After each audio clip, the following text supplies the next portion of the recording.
Hello and welcome back to Tactical Tuesday with Johnny Tiger.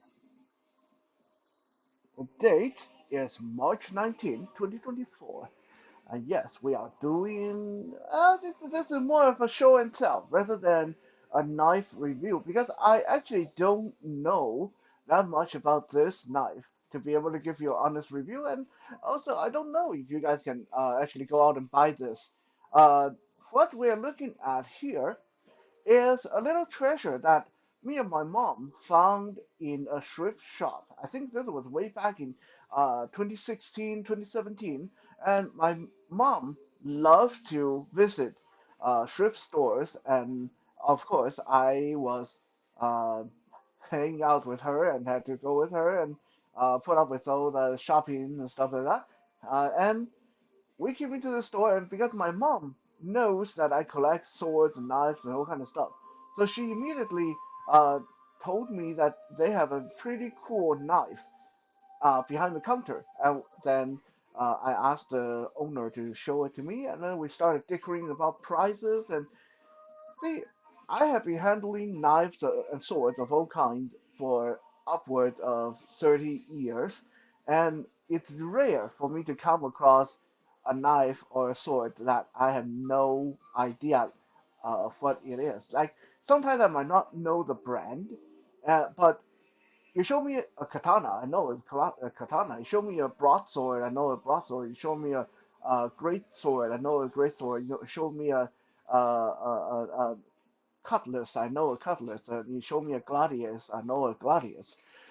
So it's rare for me to come across a sword or knife type that, off the top of my head, I was like, what the heck is this? And this was one of those instances, and it's so exciting when I come across it, especially in a thrift shop. It's like totally unexpected, unplanned, and just totally random. So what is this? Well, inside the sheath, this thing look well kind of like a wooden banana or a staff, like a short staff. It's very round and it's very kind of compact and slim looking. You can totally see holding this in your hand and then whacking someone with this, right? Like it's have almost a Japanese shirasaya design, but it's not. It's not a shirasaya. It's too short. It's not a tanto. Uh, this is called a da or dab, depending on if you're from Thailand or Burmese. This is the style of single-edged weapon that has been recorded being used by people from Burmese and Cambodia and Thailand as far back as 13th century. Many scholars have speculated that this originated from southern China. And then when people from China traveled to Thailand and Cambodia through the Himalayas, they brought their weapon with them, and then this became known as a da. The reason being, in China, any kind of single-edged weapon like this is called a dao. Yes, this is called a dao in Chinese culture. So dao, da, basically is similar, right? Okay, so together, so when sheathed, this thing is, and the sheath is wood wrapped in metal, really cool. Like almost a bamboo feel to it. Um, Together, the entire thing is about 18 inches long when it's sheathed. The handle is very traditional of this dot style of single-edged knife or weapon. Very round, very staff-like. Let's just say I'm not going to mention here what I think this shaped like. You can just draw your own conclusion if you have a dirty mind. I don't want to get my channel censored, but yeah, this handle shape is questionable. Okay, the handle is about 6 inches long and very round and have a knob at the end, and this have kind of a pyramid shape at the end of the hilt. I wouldn't call this a glass breaker, but if you want to strike with this, it have the advantage. It does a similar thing as a glass breaker. Uh, it gathers the impact force into one narrower point if you want to strike with the end of the hilt. Out of the sheath, the da is about 15, 16 inches long. The blade is just just over 8 inches long. And it's a very graceful looking short sword or big knife. The blade is actually very thin, very slim. Uh, it's a lot slimmer than smaller pocket knives. Actually, it's kind of this is one thing that's very interesting about this blade. Like if you guys look on the screen, the let me put my thumb next to the blade. My thumb is actually bigger than the blade. Right, my thumb is wider than the blade. That's how skinny this blade is. It's a very slender blade. As comparing to the shape of the hilt, yeah, the hilt is quite thick, and the blade is quite thin. This means this thing move very good in hand. With this hilt shape, you can either grip it regularly, like how you would a regular knife, or you can choke up on hold near the uh, end of the hilt and give yourself some extra reach for stabbing with this knife, or you can reverse your grip and go commando grip on this and use this knife to block for blocking purposes. I'm going to show you guys more of that when we get more view of my person in the end. And now it probably just look like the knife and my hand is moving all over the place, right? Um, so what is traditionally the hallmark, the trademark of a da weapon? I like to say da. It's like Russia. Okay, when you say yes in Russian, da. It's a single-edged, curving weapon, anywhere between 8 inches to 18 inches blade, so they can get really big. The hilt is always round, like you see here, and sometimes the hilt is like this, only 6 inches, good for one-hand use, but some da come with really long hilt that you can use it with two hands as well. Another trademark feature of a da is there's barely any guard between the hilt and the blade. So as you can look at here, on this weapon there is a guard, but this guard is so thin, so small, like it's barely there. Okay, I believe this guard was added on later by whoever owned it previously for protecting their hand. Like, but most traditional da, it's just the hilt and the blade. Uh, there's no guard on it. Again, in that case, it sort of brings to mind like a staff sword, a Japanese staff katana or shiosaya, kind of like that.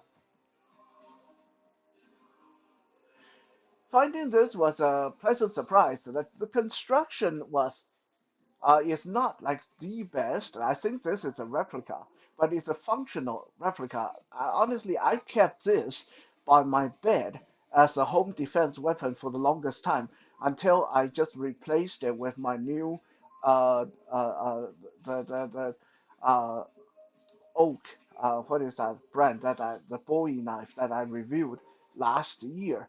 The mossy oak Bowie knife that I showed you guys last year. That finally replaced this stock.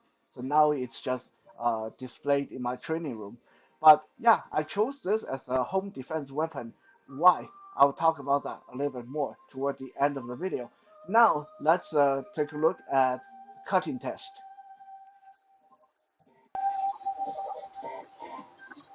So because we are actually in my training room today, and I can do more with my swing and stuff like that, and this is a longer blade.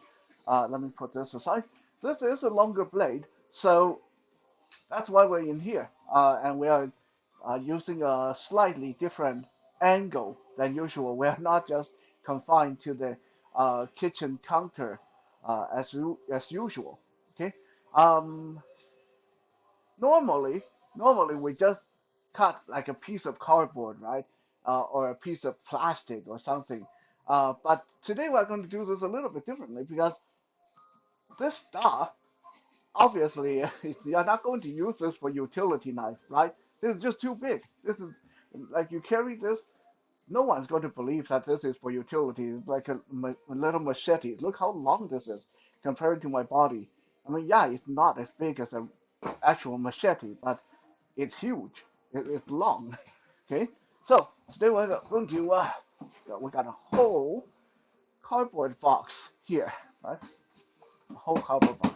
Again, you those of you that work around cardboard boxes, you know how uh, tough cardboard is to cut, um, even with knives that's meant for cutting cardboard, right? So with this knife, like I was saying, you have the advantage of very balanced swing. Now keep in mind the blade is very thin on this, and if you guys can see this, I have sharpened the back, so it's false edge. So this is dual edged near the tip. I did that, and this is one reason why I chose this as a home defense weapon. Because if anyone was to come into my house, I don't want something so big that it's going to be hard for me to maneuver in the hallway or in a small area. But I don't want something too small that I will have to be up and close with a really big person. Possibly they might have a weapon of their own, right? I want something that's quick and long enough for defensive work and good enough for defensive purposes. So, like I mentioned, you can hold it commando style, and this will act as a shield along your forearm, right? It go almost, if I hold it close to the hilt end, the pommel, let's call it, this go all, actually, yeah, it's go right past my elbow, right? This makes a great blocking purposes knife. So if I want to block with this, strike with it, or see how easy it's going to the cardboard. Like I just like it went right into the cardboard, right? It's just sliced right in, almost like cutting butter, and then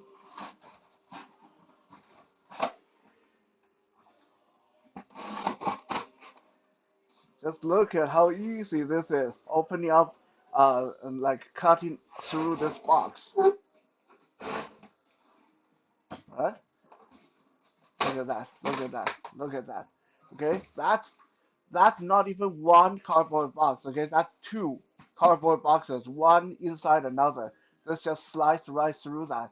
This is a hell of a good slicer and stabber, especially for stabbing purposes. It just went in with hardly any effort, and then it come out quick.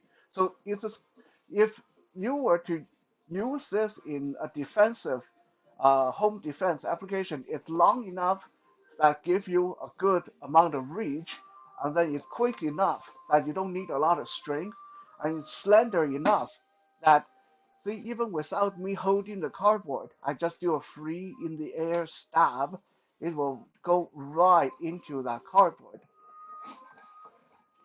right? And it, again, barely uses any effort in doing things like that. And that was just an offhand chop like you would with a machete. And again, it goes right into the cardboard. See how it went in over an inch just with that chop, right?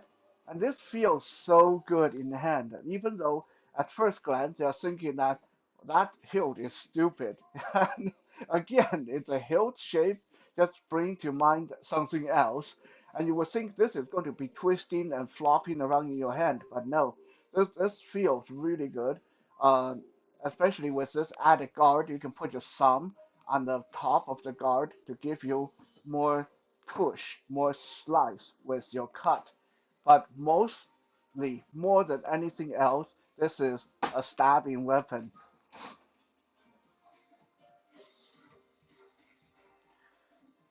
Even with the shape of the sheath, it gives another reason why this is a good home defense tool because it's so slender and easy to carry, right? This is something that you can sort of tuck inside your jacket, carry under your arm. It's not going to be very uncomfortable, as a lot of other big knives would be.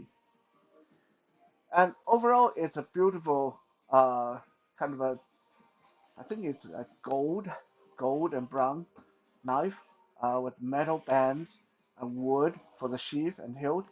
Um, it's a nice looking piece, right? Whether as a replica or as a home defense weapon, this one is a winner.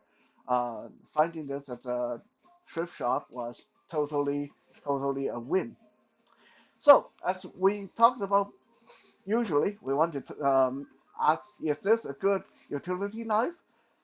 Uh, Probably not. I mean, this is too pretty a knife, and that for that kind of battering and beating on me. Usually, I don't even like to cut cardboard with this.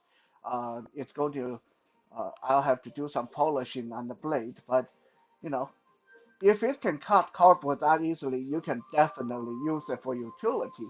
It's just not what it's made for. Is it a good survival knife?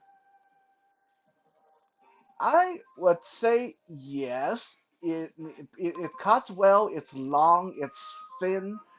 It can do a lot of tasks. But I don't like how thin the blade is.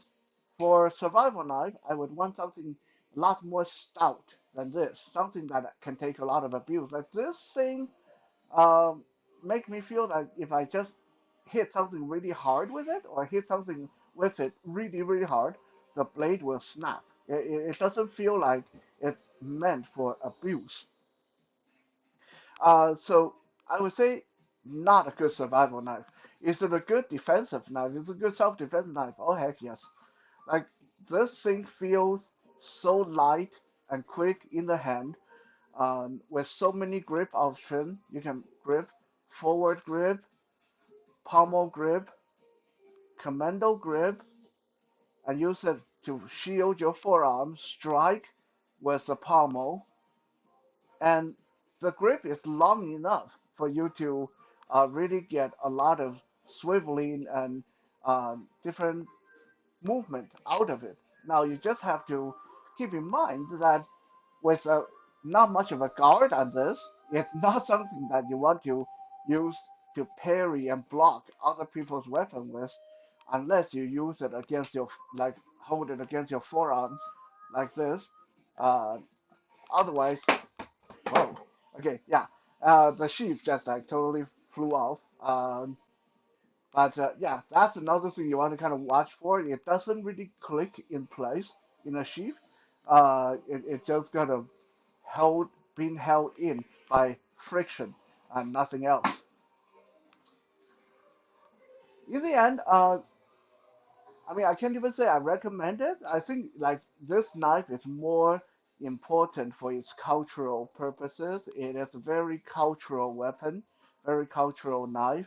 And if you like to collect uh, like knives and daggers and swords from different culture, I think this one is really good. Definitely hunt one down for yourself.